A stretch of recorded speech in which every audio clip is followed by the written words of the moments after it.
আমার নাম মোসাম্মদ শিউলি আক্তার। আমার পিতা মৃত মোহাম্মদ এবাদত আলী। আমার গ্রাম রায়ের বাসালিয়া, থানা ভরপুর, জেলা টাঙ্গাইল। মোহাম্মদ হান্নান সরকার ঘোড়া দিয়ে পানির দিন এসে আমার গোসলখানার ওই সাইড থেকে ঘুরে যায় এবং আমাকে ফোন দিয়ে বলে যে তোদের ওই গোসলখানার পিছন দিয়ে ঘুরে এসেছি এবং তুই কাপড় পাল্টাইছ, সেই ছবি উঠাইছি। সেই কথা বলে সে আমাকে দীর্ঘদিন ব্ল্যাকমেল করে এবং টাকা পয়সা পর্যন্ত আমার কাছ থেকে নেয়। জি, এরকম কিছু করেছে এবং কি সে আমার সব সময় বিয়ে করার জন্য করে হুমকি দেয়। কিন্তু আমি আমার ছেলেটার জন্য আমি সব একদিন প্রকাশ করলে সে আমাকে বাড়িতে জোর করে তুলে নেয়। পরে আইনের লোক দিয়ে সেখান থেকে আমার উদ্ধার করে আমার ভাই, উদ্ধার করে আমার মা এবং সবার হাতে আমাকে তুলে দেয়। এটা কে উদ্ধার করেছে? বপুর থানা থেকে? বপুর থানার থেকে পুলিশ এসেছিল। দারোগাগুলোর নাম এত রাতের বেলা আমি খেয়াল করি নাই। পুলিশ আসছিল 6 জন। হান্নান সরকার সে একটা স্কুলের দপ্তরি, সেই স্কুলে থেকে মাদক ব্যবসা করত। বাসাইলিয়া প্রাথমিক বিদ্যালয়ের দপ্তরি ছিল। সে ওইখানে মাদক ব্যবসা করত স্কুলের থেকেই, যার কারণে তার চাকরি গেছে কিনা সঠিক বলতে পারি না, সাসপেন্ড হয়ে আছে এবং তার নামে 3টা কেস আছে। কি ধরনের কেস? এগুলা হচ্ছে একটা নারী ও শিশু ধর্ষণ, আরেকটা হচ্ছে মাদক, আরেকটা হচ্ছে বড় বউ 18 বছর সংসার ভেঙে তাকে তাড়িয়ে দিচ্ছে। সেই কারণে তারপরে এই 3টা কেস থাকার পরেও সে এলাকার মধ্যে পরকীয়া করতে যে এক মহিলার সাথে ধরা পরে তারে গণপিটানি দিয়ে, হাতুড়ি দিয়ে গণপিটানি দিয়ে তাকে মারধর করে পাও ভেঙে ফেলে, যার চিকিৎসা 1 বছর পর সে সুস্থ হয় চিকিৎসার ফলে।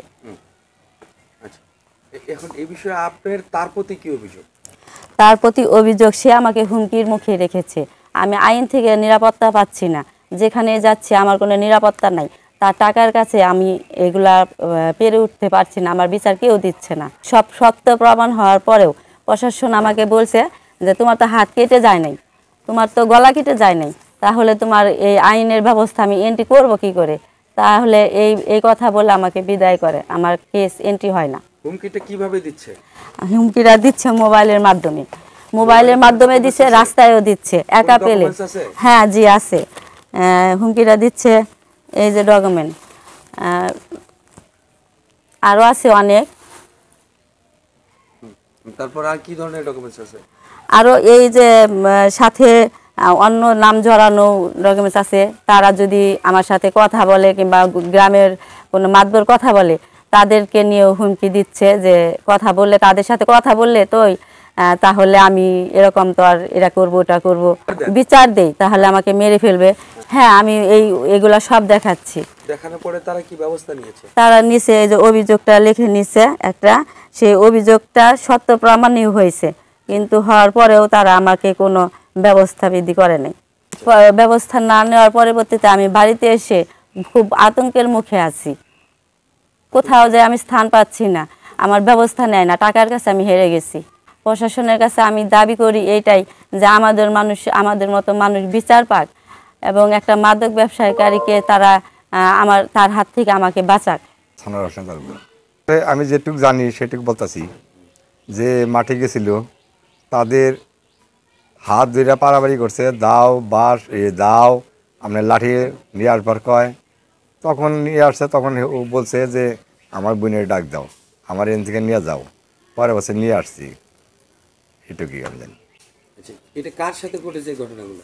হান্নান সাহেব নিশা মিশা খায়, সব কিছু বিক্রি করে। এই তো কি করে এলাকা, পেশা কি তার পেশা? ওই বিসি বেচা, আবিজাবি বেচা তার পেশা। মানে ওই যে আপনার নেশার বিসি পাওয়া যায় নাকি?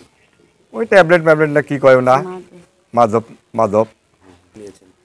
এটা হুমকি দিয়ে যাচ্ছে। তাকে থানায় পাঠাইছিলাম দারোগার কাছে, দারোগাও গ্রামে আসছিল। আইসা গ্রামের যে মায় মাতাব্বর তাগর কাছে জিজ্ঞাসা করছে, তারাও সত্য পাইছে, তাগর কাছেও সত্য পাইছে, প্রমাণও সত্য পাইছে। যে ছেলে ছাড়াইছে তাগর কাছেও সত্য পাইছে, যে বাড়ি থেকে গেছাল তার কাছেও সত্য পাইছে।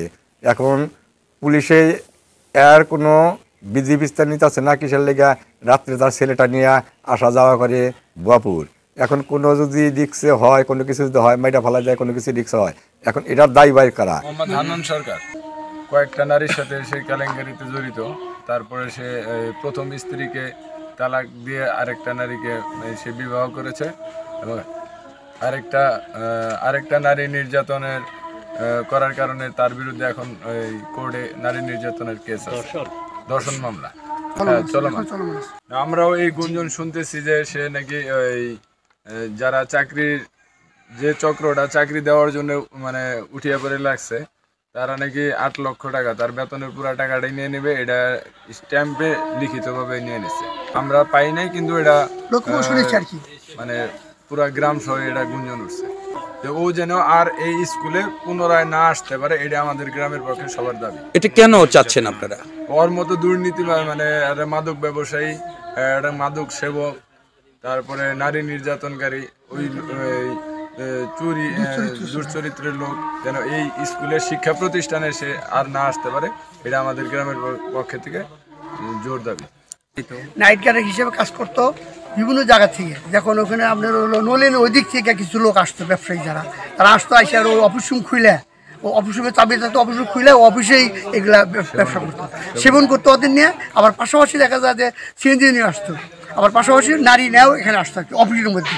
এটা আমরা দেখেছি। এই ব্যাপারে ওর মা ছিল এবং ওর মার কাছে এটা বিচার দিয়েছি, ওর যে প্রথম স্ত্রী তার কাছে বিচার দিয়েছি, তারা ওই সময় তার কর্ণপাত করে নাই। পরবর্তীতে অবশ্য দেখা গেল যে মাকেই উনি মারছেন, এই ছেলেটা মারছে, আর মাকে মারছে এবং ওই স্ত্রীকে পরে ওনারা আমাদেরকে চাচ্ছিলেন। আমরা তখন তাকে বলে দিছি যে যখন আমরা তাকে ধরলাম, তার বিচার চাইলাম, তখন বিচার করলেন, এখন আপনি মার খেয়ে এখন কেন আমরা আমাদের কাছে ঘুরতেছি, এখন আপনি জাহান্নামে যান, আপনার ওই ছেলের পিছনে বা ওই আপনার ওই ছেলের জন্য আপনার মার খেতে জন্য আপনার বিচার করবো না। এইভাবে আমরা তাকে ছড়াই দিচ্ছি, তার মাকে এবং তার প্রথম স্ত্রীকে। এমনকি গত পরশু দিনও তার চাকরি যাতে বহাল থাকে এই হিসাবে এই বিশেষ করে গুলিবছর ওই দিক থেকে কিছু একটা সিএনজি নিয়ে একটা লোক আসছিলেন, উনি আইসা তাকে কিছু মাদকের সম্বন্ধেও কিছু কথা বলছেন, আর তার চাকরি বহাল থাকে এই হিসাবে আইসা তার ঘরে বসে মাদক খাই গেছেন।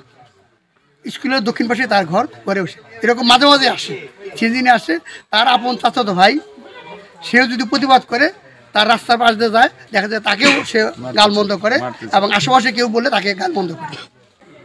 সম্প্রতি ওই যে পুনর্নিয়োগের বিষয়টা আমি লোক মারফত শুনেছি যে এরকম ওর যে যতদিনের স্যালারি পেন্ডিং আছে, যে স্যালারিটির মানে যারা চাকরি নিয়ে দিবে ওনাকে পুনর্নিয়োগের ব্যবস্থা করবেন, তাদেরকে স্যালারি টাকাটা একসাথে পে করবেন। এই ব্যাপারে একটা লিখিত ডকুমেন্টস হয়েছে এরকম শুনেছি আর কি, লোক শুনেছি। অ্যাকচুয়ালি আমি গ্রামে থাকি না, গ্রামের বাইরে থাকি, সব বিষয় হয়তো জানিও না এরকম একটা। তো যতটুকু গেস করছি আসলে যে ধরনের বিষয়গুলো শুনছি, তো এই ধরনের লোক আসলে এখানে পুনর্নিয়োগ না হওয়াটাই বাঞ্ছনীয়। স্কুল প্লাস গ্রামের সুনাম বা তাদের ফিউচারের কথা চিন্তা করে নিয়োগ না হয় বাঞ্ছনীয়, যদি এই ধরনের ঘটনাগুলো প্রমাণিত হয়।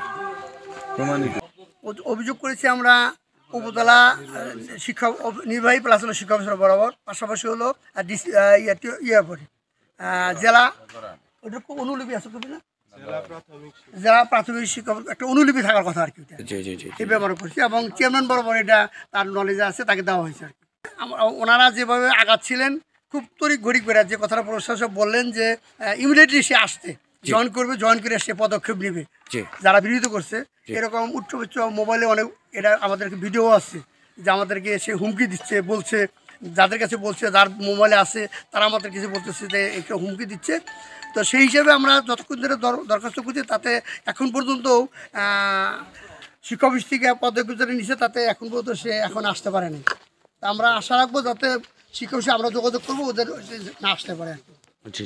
তার বিরুদ্ধে নারী মামলা, মাদকের মামলা, পাশাপাশি হলো এই স্কুলে তখন দপ্তরি ছিলেন, তখন চুরির মালাও ছিল আর কি, এবং এই জন্য সে প্রায় 3 মাস জেলও খাটছে আর কি। পাশাপাশি এইখানে দেখা যাচ্ছে যে অনেক সময় দেখা যাচ্ছে অফিসে এসে মেয়েদের নিয়ে এসে আড্ডা মারতো, আবার পাশাপাশি মাদক যারা বিক্রি করে তাদের নিয়েও এখানে এসে ই করতো। এই ব্যাপারে তার যে আগের স্ত্রী ছিল, সেই স্ত্রী একটা মামলা করছে, সেই মামলাতেও সে জেল খাটছে আর কি। এরকম আরও অনেক ঘটনা আছে ওর বিরুদ্ধে। আর নিয়োগের ব্যাপারে যে কথা বললেন, ওই সময় আমরা নিয়োগ আমি এই স্কুলের সদস্য ছিলাম, আমার ভাগিনা মিজানুর রহমান উনি সদস্য ছিলেন, কিন্তু আমরা অনেক বিরোধিতা করছি, কিন্তু দল পরিবর্তনের কারণে আমরা ওই সময় ওটা বিরোধী করে রাখতে পারিনি, কারণ তখন আমরা তো একটা দলের সাথে সম্পৃক্ত ছিলাম, আর উনি আওয়ামী লীগের সরকারের সাথে সম্পৃক্ত থেকে টাকার বিনিময়ে এখানে নিয়োগটা নিচ্ছে আর কি। হ্যাঁ, এই জন্য আমরা চাচ্ছি যে কথাটা প্রফেসর সাহেব বললেন সেই কথার উপর একমত, আমরা গ্রামবাসী সবাই একমত যে আমরা চাচ্ছি ওই ছেলে যদি আবার নিয়োগ পায় এখানে, তাহলে তো গ্রাম অধপত যাবে, স্কুলে ধ্বংস হয়ে যাবে। তাহলে আমরা ডিসিশন নেব যে এই স্কুলে যাতে তালা দেবো, আর স্কুলে কোনো ছেলেমেয়ে আমাদের কোনো ছেলেমেয়ে না পড়তে পারে। আমরা শুধু চেয়ারম্যান না, আমরা টিওনো বরাবর একটা দরখাস্ত দিয়েছি এবং এ ব্যাপারে আমরা পরামর্শ করেছি এবং ঊর্ধ্বতন কর্মকর্তা বরাবরও এবং দলীয়ভাবে আমরা কিছু আশ্রয় নেওয়ার জন্য চেষ্টা করছি এবং তাদের সাথে নলেজ আছে এবং আমাদের ইউনিট চেয়ারম্যান সব এই ব্যাপারে জানি। কমিটি আছে এখন বর্তমানে অ্যাডক কমিটি মেডিকুটি নাই, অ্যাডক কমিটির আছে হলো আর কি উপজেলা শিক্ষা অফিসার, সহকারী শিক্ষা অফিসার, উনি দায়িত্ব আছেন, ওনাকেও আমরা দরখাস্ত দিয়ে জানাই রাখছি, যেটা দিলে আমরা এই কাজগুলো করবো। আর আপনার দুইটা উপজেলা এবং আপনার ডিস্ট্রিক্টের এখন পর্যন্ত তারা কোনো কিছু করে নাই। এবং রায়ের বাসাইলে সরকারি প্রাথমিক বিদ্যালয়ের যে দপ্তরি অব্যাহতি, এই বিষয়ে আমরা কিছু জানতে চাই আপনাদের কাছে। আসলে এই ওর পোস্টটা ছিল নো ওয়ার্ক নো পে। গত 2021 সাল থেকে ও স্কুলে অনুপস্থিত।